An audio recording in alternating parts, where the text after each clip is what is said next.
Dala ang customer natin. Ito ay Christian Dior. Ilalagay natin dito. Ang request niya ay dito sa acrylic. At lalagyan natin siya ng oasis foam. Nagbabad na pala ako ng oasis foam. Ayan. Lalagay natin yan dyan.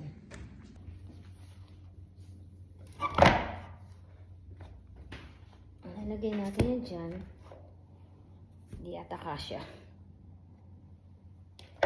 So, ilagyan na natin siya. Nalagyan na natin siya ng kulay green. Yan, para hindi makita yung mga chismis niya. Lagyan natin yung green sa sulok-sulok para at least hindi siya wala kasi tayong stone. Kaya ayan, lagyan natin siya ng green.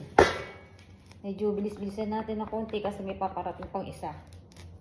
Paparating pang isang customer, mahirap naman na matambakan tayo. Kailangan mabilis-bilis tayo ng konti kumilos para hindi tayo matatambakan ng trabaho o gawa. Para magustuhan ito ng customer mukhang maselan. Kasi sa presyo ko, parang hindi niya gusto pero wala siya magawa. Pala napili ng customer.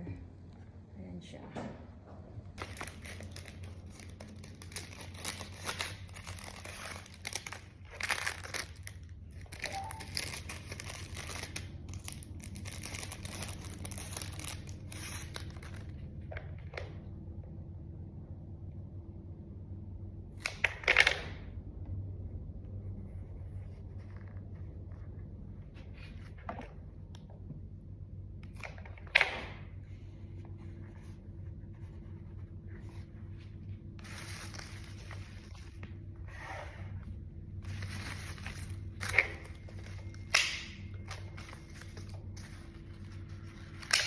Napili niya pang regalo.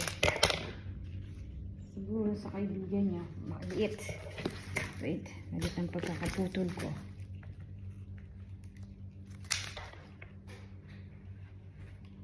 Yan.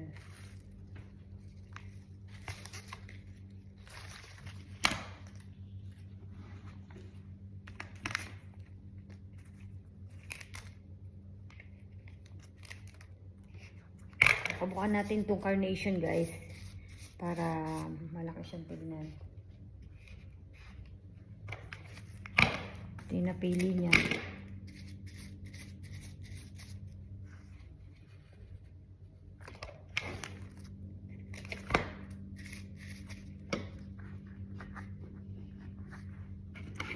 Ibubukan lang natin siya para malaking tignan yung pagkakaano ng bulaklak na napili ng bulaklak.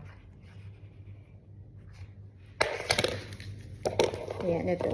May touch of pink na gusto niya. Kasi babae yung kanyang pagbibigyan. Siguro kaibigan niya.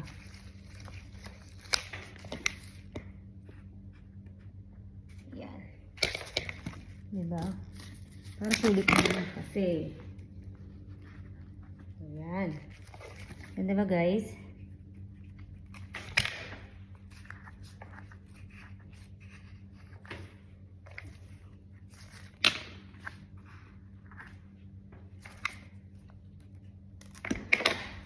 Para sulit yung kanyang ibabayad.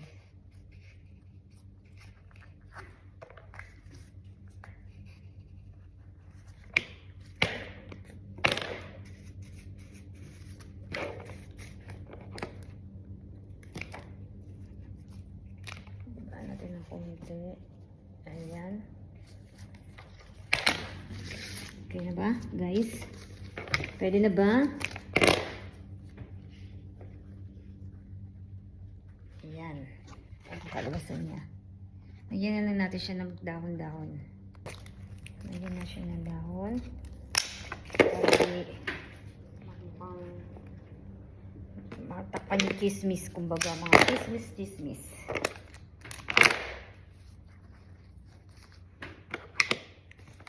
Hindi makakita yung ano.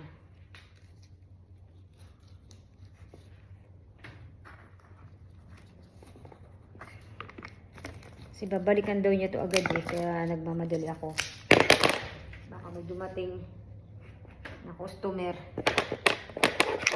Magtatambakan tayo.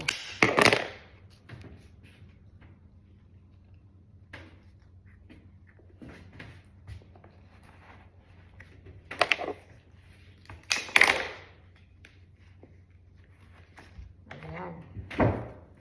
Hindi masyado makikita yung mga, yung ano. Kasi yung ibang customer guys, ayun na nakikita yung green o yung foam. Ayan mga ka-floris, tapos na ang ating arrangement. Simple arrangement na kasi ang gusto ng customer ayaw yun ng masyado mabulaklak. Thank you! God bless!